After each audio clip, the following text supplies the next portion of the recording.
Καλώς ορίσατε σε μια ακόμη ανάλυση πηγών. Σήμερα βουτάμε σε ένα θέμα που νομίζω μας απασχολεί όλους. Τη μνήμη. Ένα τεράστιο κεφάλαιο. Τεράστιο. Και συνήθως τη σκεφτόμαστε κάπως μυρολατρικά. Σαν μια φωτογραφία που απλώς θα ξεθοριάσει με το χρόνο. Ότι είναι κάτι στατικό που απλώς φθήνει. Ακριβώς. Όμως, το υλικό που έχουμε μπροστά μας σήμερα, μια εξαιρετική ανάλυση από το brainingel.gr, προτείνει κάτι εντελώς διαφορετικό. Μια πολύ πιο δυναμική προσέγγιση. Ναι. Τι θα γίνονταν αν βλέπαμε τη μνήμη όχι σαν ένα παλιό αρχείο, αλλά ας πούμε σαν έναν μη που μπορούμε να γυμνάσουμε. Ακριβώς. Και όλο αυτό στηρίζεται σε μια κεντρική ιδέα. Μια θεμελιώδη ιδιότητα του εγκεφάλου. Πού είναι? Η νευροπλαστικότητα. Είναι αυτή η εκπληκτική ικανότητα του εγκεφάλου να αλλάζει, να δημιουργεί νέες συνδέσεις, να προσαρμόζεται. Και όχι μόνο όταν είμαστε παιδιά. Όχι. Σε όλη τη διάρκεια της ζωής μας. Άρα, η βελτίωση της μνήμης δεν είναι απλώς μια ευχή. Είναι μια βιολογική πραγματικότητα. Αυτό αλλάζει τελείως το παιχνίδι. Σήμερα λοιπόν αυτό θα κάνουμε. Θα χαρτογραφήσουμε βήμα-βήμα αυτούς τους μηχανισμούς. Και θα δούμε τις πρακτικές εφαρμογές. Ακριβώς. Πώς μπορούμε να φτιάξουμε έναν τρόπο ζωής που ενισχύει τη μνήμη. Αλλά για να το κάνουμε αυτό, πρέπει να ξεκινήσουμε από το εργοστάσιο. Ποια είναι τα κέντρα ελέγχου? Λοιπόν, το άρθρο εστιάζει σε 3 βασικούς παίκτες. Ο πρώτος είναι ο υπόκαμπος. Ο υπόκαμπος. Ναι. Φαντάσου τον σαν τον κεντρικό σταθμό μετατροπής. Παίρνει τις βραχυπρόθεσμες, τις εύθραστες μνήμες της ημέρας. Και τις επεξεργάζεται για να γίνουν μόνιμες. Ακριβώς. Για να γίνουν σταθερές, μακροπρόθεσμες αναμνήσεις. Και το πιο συναρπαστικό είναι ότι εκεί, στον υπόκαμπο, συμβαίνει η νευρογένεση. Η γέννηση νέων νευρώνων δηλαδή. Ναι, ακόμη και στους ενήλικες. Δηλαδή, ο εγκέφαλος μπορεί κυριολεκτικά να χτίζει νέους αποθηκευτικούς χώρους. Μάλιστα. Ο δεύτερος παίκτης, σύμφωνα με την πηγή, είναι ο προμετωπιαίος φλοιός. Σωστά. Αν ο υπόκαμπους είναι ο αρχιτέκτονας, ο προμετωπιαίος φλοιός είναι ο εκτελεστικός διευθυντής. Ο οργανωτής. Ακριβώς. Είναι υπεύθυνος για αυτό που λέμε μνήμη εργασίας. Η ικανότητά μας να κρατάμε και να επεξεργαζόμαστε πληροφορίες στη στιγμή. Δώσε ένα παράδειγμα. Όταν ακολουθείς μια συνταγή, κρατάς τα βήματα στο μυαλό σου ενώ μετράς τα υλικά. Αυτός είναι ο προμετωπιαίος φλοιός σε δράση. Καταλαβαίνω. Και η τριάδα κλείνει με την αμυγδαλή. Ναι, το συναισθηματικό κέντρο. Η αμυγδαλή είναι ο λόγος που οι μνήμες με έντονο συναίσθημα, Είτε καλό είτε κακό. ακριβώς, χαράσσονται τόσο βαθιά. Λειτουργεί σαν μαρκαδόρος υπογράμμισης. Όταν βιώνουμε κάτι έντονο, η αμυγδαλή φωνάζει στον υπόκαμπο. Προσοχή, αυτό είναι σημαντικό. Αποθηκεύσε το καλά. Περίμενε. Αυτό είναι συναρπαστικό. Δηλαδή, η αμυγδαλή είναι ο λόγος που όλοι θυμόμαστε πού ήμασταν σε ένα μεγάλο παγκόσμιο γεγονός, αλλά κανείς δεν θυμάται τι έφαγε την περασμένη Τρίτη για μεσημέρι. Ακριβώς αυτό. Τέλεια το έθεσες. Αυτό το συλλογικό συναισθηματικό σοκ λειτουργεί σαν ένας παγκόσμιος μαρκαδόρος. Και η μνήμη γράφεται σε υψηλή ευκρίνεια. Ενώ το μεσημεριανό της Τρίτης δεν είχε κανένα συναισθηματικό βάρος. Ο εγκέφαλος το πέταξε για να κάνει χώρο. Καταπληκτικό. Έχουμε λοιπόν το τρίο, υπόκαμπος, προμετωπιαίος φλοιός, αμυγδαλή. Πάμε τώρα στην προπόνηση. Στην πράξη. Ναι. Οι περισσότεροι όταν ακούνε άσκηση εγκεφάλου σκέφτονται σταυρόλεξα, σουντούκου. Τα κλασικά. Το κινητό μου είναι γεμάτο εφαρμογές που υπόσχονται θαύματα. Υπάρχει όντως διαφορά ανάμεσα σε αυτά ή είναι απλώς καλό μάρκετινγκ? Κοίτα, υπάρχει διαφορά γιατί στοχεύουν σε διαφορετικά συστήματα. Τα σταυρόλεξα, για παράδειγμα, γυμνάζουν κυρίως τη σημασιολογική μνήμη. Δηλαδή, Την ανάκληση λέξεων, ενιών, γενικών γνώσεων. Είναι σαν να ψάχνεις στα αρχεία σου.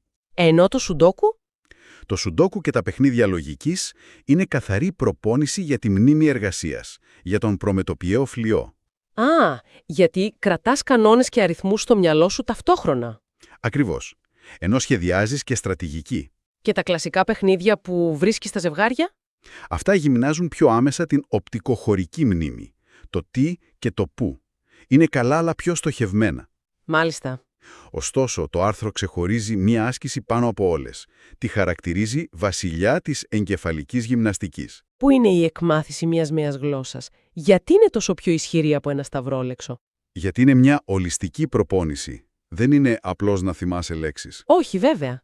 Είναι να καταλαβαίνεις νέες γραμματικές δομές, να σκέφτεσαι με άλλο τρόπο, να συντονίζεις ακουή και ομιλία. Ενεργοποιεί τα πάντα ταυτόχρονα. Ακριβώς.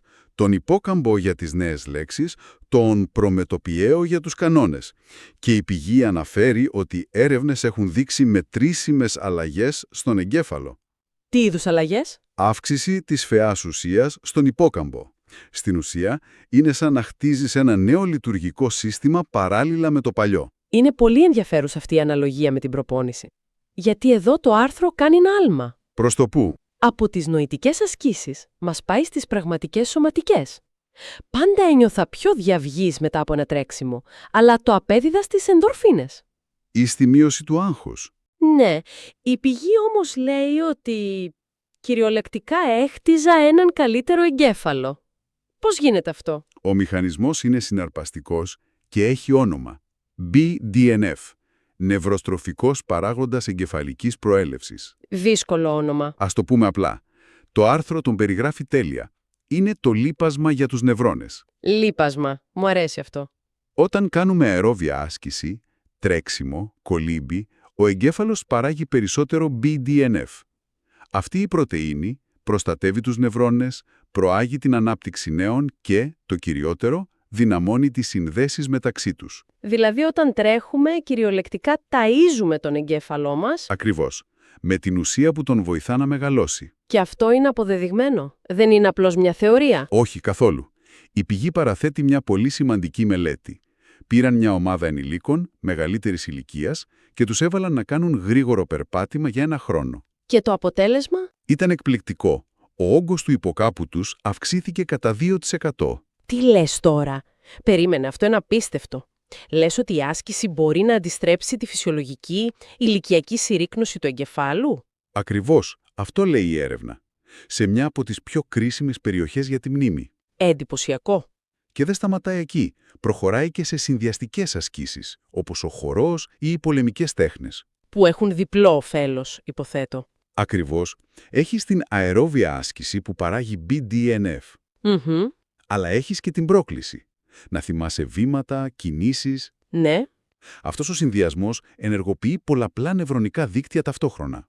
Φτιάχνει πιο πλούσιες και πιο ενθυκτικές συνδέσεις. Καταλαβαίνω. Έχουμε καλύψει λοιπόν τα νοητικά και τα σωματικά γυμναστήρια, αλλά δεν είμαστε εγκέφαλοι σε βάζα. Είμαστε κοινωνικά όντα.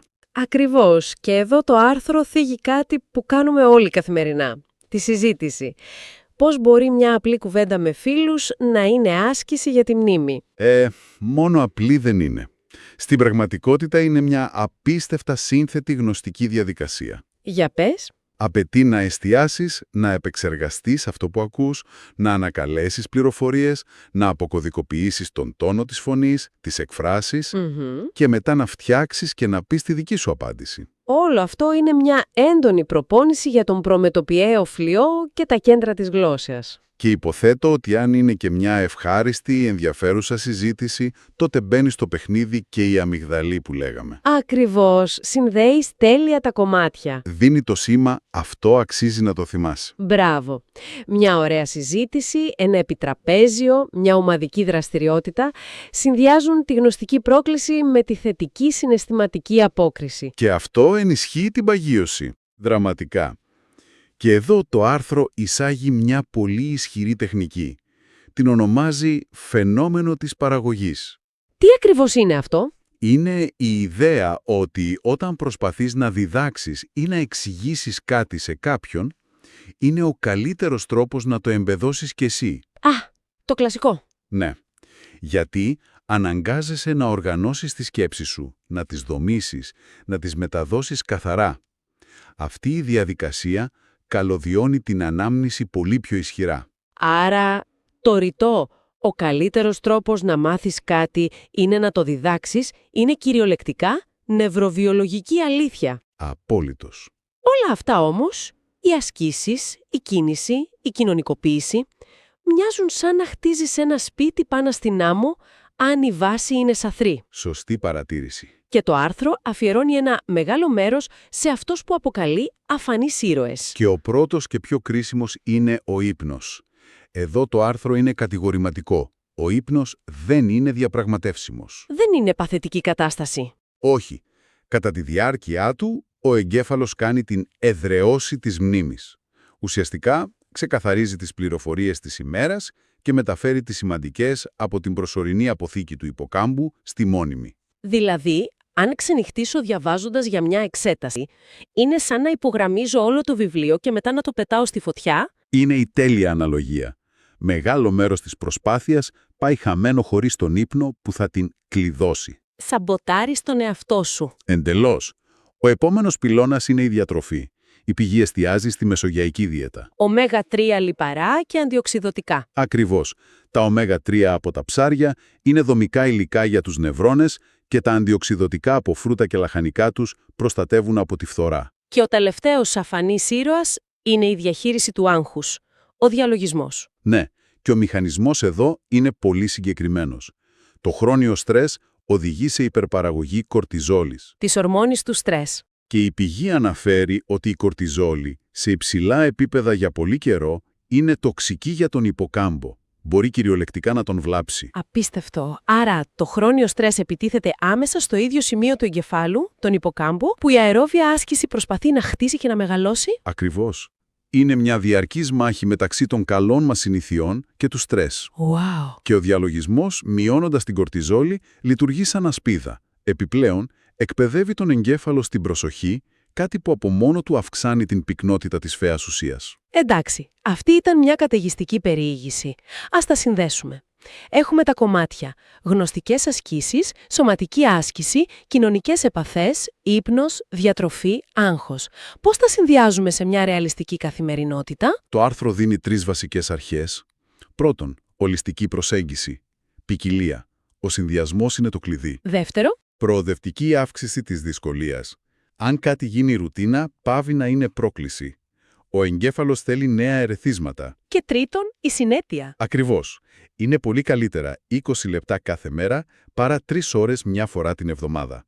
Ας το κάνουμε πρακτικό. Ας φτιάξουμε ένα παράδειγμα. Αντί κάποιος να τρέχει μόνος του σε έναν διάδρομο, θα μπορούσε να γραφτεί σε μια σχολή χορού. Ακριβώς. Έτσι έχει την αερόβια άσκηση για το BDNF, τη γνωστική πρόκληση της εκμάθησης βημάτων και την κοινωνική αλληλεπίδραση. Όλα σε ένα. Αυτό είναι το τέλειο παράδειγμα συνέργειας. Και μπορούμε να το χτίσουμε παραπέρα. Πώς? Στην επιστροφή από το μάθημα, αντί για μουσική, ακούει ένα podcast στη νέα γλώσσα που μαθαίνει. Μάλιστα. Το βράδυ, αντί να χαζεύει στο κινητό, εξηγεί στον σύντροφό του κάτι καινούριο που έμαθε. Ενεργοποιεί το φαινόμενο της παραγωγής. Δεν είναι δηλαδή να τσεκάρεις κουτάκια. Είναι να υφαίνεις αυτές τις συνήθειες μέσα στη μέρα σου. Ακριβώς. Και το τελευταίο, και ίσως πιο σημαντικό, που τονίζει η πηγή, πρέπει να είναι κάτι απολαυστικό. Αναμφίβολα. Αν μισείς το τρέξιμο, δεν θα το συνεχίσεις. Και η αμυγδαλή δεν θα το θεωρήσει ποτέ σημαντικό για να το αποθηκεύσει.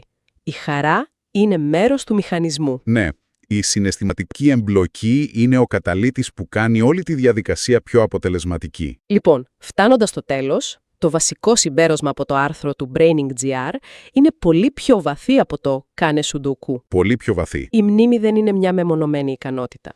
Είναι το αποτέλεσμα ενός ολόκληρου δικτύου συνηθιών. Είναι εύπλαστη. Ναι, ανταποκρίνεται στον τρόπο που κινούμαστε, που συνδεόμαστε, που τρώμε, που κοιμόμαστε.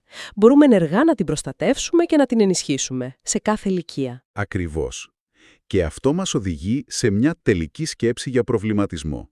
Ακούω. Το άρθρο ανέλυσε πώς όλες αυτές οι δραστηριότητες χτίζουν τις μνήμες μας.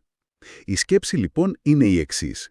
Εφόσον οι αναμνήσεις μας διαμορφώνουν σε μεγάλο βαθμό αυτό που είμαστε, την ταυτότητά μας, Την ιστορία μας. ναι, τότε, επιλέγοντας συνειδητά δραστηριότητες που χτίζουν πιο ισχυρές, πιο πλούσιες μνήμες, μήπως στην πραγματικότητα γινόμαστε οι συγγραφείς του εαυτού που θέλουμε να δημιουργήσουμε.